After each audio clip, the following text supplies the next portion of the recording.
Welcome back to the podcast. ഇങ്ങനെ കുറച്ച് ദിവസങ്ങൾക്ക് ശേഷമാണ് പുതിയൊരു എപ്പിസോഡ് അപ്ലോഡ് ചെയ്യുന്നത്.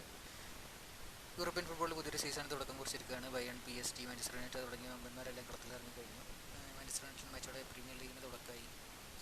മത്സരത്തിൽ നല്ല പ്രകടനം തന്നെയാണ് യുണൈറ്റഡ് കാഴ്ചവെച്ചത്. കഴിഞ്ഞ സീസണിലെ മത്സരങ്ങളൊക്കെ അറിയാവുന്നതാണ്. പലപ്പോഴും തീരെ സ്ട്രക്ചർ ഇല്ലാതെ ഡിഫെൻസീവിലേക്ക് വളരെ വീക്കായിട്ട് ആയിരുന്നു മാഞ്ചസ്റ്റർ യുണൈറ്റഡ് കളിച്ചിരുന്നത്. പക്ഷേ ഇന്നലെ തുടക്കം മുതൽ തന്നെ ആദ്യം ഒരു 15 മിനിറ്റ് കഴിഞ്ഞപ്പോൾ തന്നെ ഉറപ്പായിരുന്നു സ്ട്രൈക്കറുടെ ഒരു കുറവ് മാത്രമേ മാഞ്ചസ്റ്റർ യുണൈറ്റഡ് ലൈനപ്പിൽ ഉണ്ടായിരുന്നുള്ളൂ. നല്ലൊരു പ്രോപ്പർ സ്ട്രൈക്കർ ഉണ്ടായിരുന്നില്ല. പലപ്പോഴും മൗണ്ട് അതുപോലെ ബ്രൂണോ ഒക്കെയാണ് ഫ്രണ്ടിലോട്ട് കയറി സ്ട്രൈക്കർ ഒരു ഫോൾസ് നയൻ പോലെ കളിച്ചുകൊണ്ടിരുന്നത്. മൗണ്ട് പലപ്പോഴും ബോൾ കണക്ട് ചെയ്യാൻ പോലും കഴിയാത്ത രീതിയിലായിരുന്നു ഇത്തരത്തിൽ മൂവ്മെൻ്റ് എങ്കിൽ ബ്രൂണോക്ക് കുറച്ച് ചാൻസുകളെല്ലാം കിട്ടി. അത് പക്ഷേ നല്ല ഗോൾഡ് ചാൻസുകൾ തന്നെ കിട്ടി. പക്ഷേ എല്ലാം വലയിൽ തീർന്നു കഴിഞ്ഞില്ല.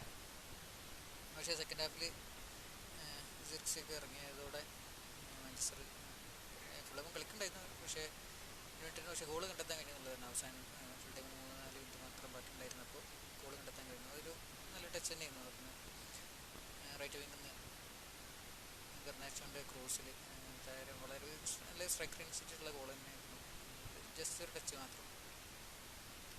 ഇതോടെ അരങ്ങേറ്റത്തിൽ തന്നെ നേരത്തിന് ഗോൾ കണ്ടെത്താൻ കഴിഞ്ഞിരിക്കുകയാണ്. യുണൈറ്റഡിനെ സംബന്ധിച്ചിടത്തോളം ആണെങ്കിൽ ഹോലണ്ടിൻ്റെ പരിക്കും കൂടി നോക്കുമ്പോൾ ജിപ്സി ഏതായാലും ഫ്രണ്ടിലുള്ളത് നല്ലതാണ്. പക്ഷേ ജിപ്സി പലപ്പോഴും ഒരു ഗ്രീസ്മാൻ കളിക്കണ പോലെയൊക്കെ തന്നെയാണ് പലപ്പോഴും. നല്ല ഡീപ്പിലൂടെ ഇറങ്ങുന്നത് കുറച്ചൊന്നുമല്ല, കുറച്ച് ഡീപ്പ് ലൈക്ക് ഫോർവേഡ് പറയുമ്പോൾ കുറച്ചൊന്ന് പ്ലേ മേക്ക് ചെയ്യാൻ ഇറങ്ങി വരുന്ന പോലെ അല്ല, പലപ്പോഴും ഡിഫെൻസീവ്ലി ഹെൽപ്പ് ചെയ്യാൻ തന്നെ ഇറങ്ങി വരുന്ന പോലെ നല്ല രീതിയിൽ ഇറങ്ങി വന്നിട്ടായിരുന്നു ജിപ്സി കളിച്ചുകൊണ്ടിരുന്നത്. അതുകൊണ്ട് പലപ്പോഴും ഗ്രീസ്മാനെ കളിക്കണ പോലെ തോന്നിയത് ഗ്രൗണ്ടിൽ അവരുടെ ഫുൾഹാമിലേക്ക് അറ്റാക്ക് വരുമ്പോൾ ചിലപ്പോൾ ഡിഫൻസ് യൂണിറ്റിനൊക്കെ ആ ഒരു പൊസിഷനിലൊക്കെ പലപ്പോഴും ജിപ്സി മറ്റേ വേറെ വിങ്ങിലൊക്കെ നന്നായി ഡിഫെൻഡ് ചെയ്യാനൊക്കെ വന്നിട്ട് അങ്ങനെയൊക്കെ കളിക്കണമില്ല. എവിടെയും കാണാൻ നല്ല രീതിയിൽ അതുപോലെ. പക്ഷേ നല്ല റൺ എടുക്കണമുണ്ട്. ആ ഗോൾ വന്നതിൽ നല്ല റൺ എടുത്തിട്ട് തന്നെയാണ് ബോക്സിലോട്ട് എത്തിയിട്ട് ഗോൾ അടിച്ചത്. ഒരു ഫുൾ ഓൺ സ്ട്രൈക്കറായിട്ട് താരത്തിന് കളിപ്പിക്കാൻ പറ്റുമോ അറിയില്ല. ചിലപ്പോൾ ഒരു സെക്കൻഡ് സ്ട്രൈക്കറൊക്കെ വേറെ സ്ട്രൈക്കർ ഉണ്ടെങ്കിൽ കൂടെ ഉണ്ട്.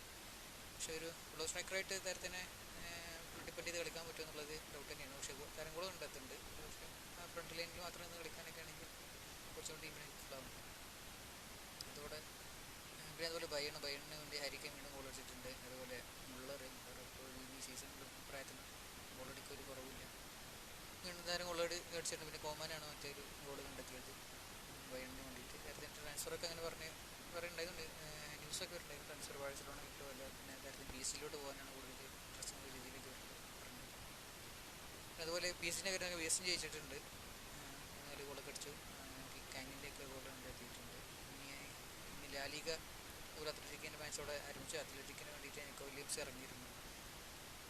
സബ്സ്റ്റിറ്റ്യൂട്ടായിട്ടാണ് ഇറങ്ങിയത്, ഫസ്റ്റ് ലെവലിൽ ഉണ്ടായിരുന്നില്ല. അപ്പോൾ ട്രാൻസ്ഫറിൻ്റെ ഏകദേശം കെട്ടടങ്ങിയ പോലെയാണ്. ഇനിയിപ്പോൾ ബാഴ്സലോണയ്ക്കുള്ള നീക്കമൊക്കെ അവസാനത്തെ വീക്കിലൊക്കെ വല്ലതും നടന്നാലായിരുന്നതാണ്. അപ്പോൾ ബാഴ്സലോണ ഫിനാൻഷ്യൽ മാനേജ്മെൻറ്റൊക്കെ നടത്തി ഒരു വീക്ക് സ്ട്രക്ചറൊക്കെ ഒന്ന് സെറ്റാക്കിയാൽ ചിലപ്പോൾ അവസാനത്തെ വീക്കിൽ ചാൻസ് ഉണ്ടെന്നല്ലാതെ ഇനിയിപ്പോൾ ട്രാൻസ്ഫർ വിൻഡോയിൽ ഇപ്പോഴത്തെ അടുത്തൊരു 1-2 ആഴ്ചയ്ക്ക് എന്തായാലും ചാൻസ് ഉണ്ട്. അവസാനത്തെ വീക്കിൽ നടന്നില്ല.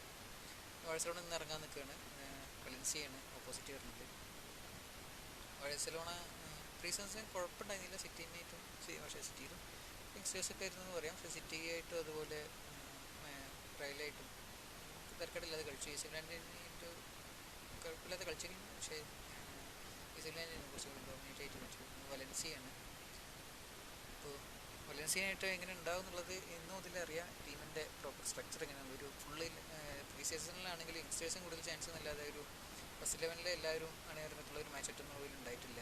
അപ്പോൾ ഇങ്ങനെ ഉണ്ടാവും എന്നുള്ളത് അറിയാം. റയലിനാണെങ്കിൽ സൂപ്പർ കപ്പ് മത്സരത്തിൽ കണ്ടു എല്ലാവരും റയലിൻ്റെ 11 എങ്ങനെയാവും എന്നുള്ളതൊക്കെ. അപ്പോൾ മുമ്പൻ സ്ട്രോങ് ആണ്. അതിനായിട്ട് പിടിച്ചേക്കാൻ ഫ്ലിക്കിന് എന്തായാലും യങ്സ്റ്റേഴ്സിനെ മാത്രം ഡിപ്പെൻഡ് ചെയ്ത് മുന്നോട്ട് പോകാൻ കഴിയില്ല. പ്രത്യേകിച്ച് ഡിഫൻസിങ്ങോട്ടൊക്കെ ഫ്ലിക്ക് എന്താണ് കണ്ടിട്ട് എന്നുള്ളത് ഇന്നത്തെ മാച്ചിൽ അറിയാം. ക്രിസ്ത്യൻസൻ ആണോ അതോ ഗുണ്ടോഗനാണോ ഡിഫൻസിങ്ങിൽ ഇറങ്ങാൻ പോകുന്നത്. എന്തായാലും ബെർണാൾ ഉറപ്പാണ്. ബെർണാൾ തന്നെ ആവും ഒരു പൊസിഷനിൽ ഇറങ്ങാൻ പോകുന്നത് ഡിഫൻസ് ടീമിൽ. അപ്പോൾ സാധാരണ ഡബിൾ പിവട്ട് തന്നെയാണ് ഫ്ലിക്ക് സാധാരണ യൂസ് ചെയ്തത്.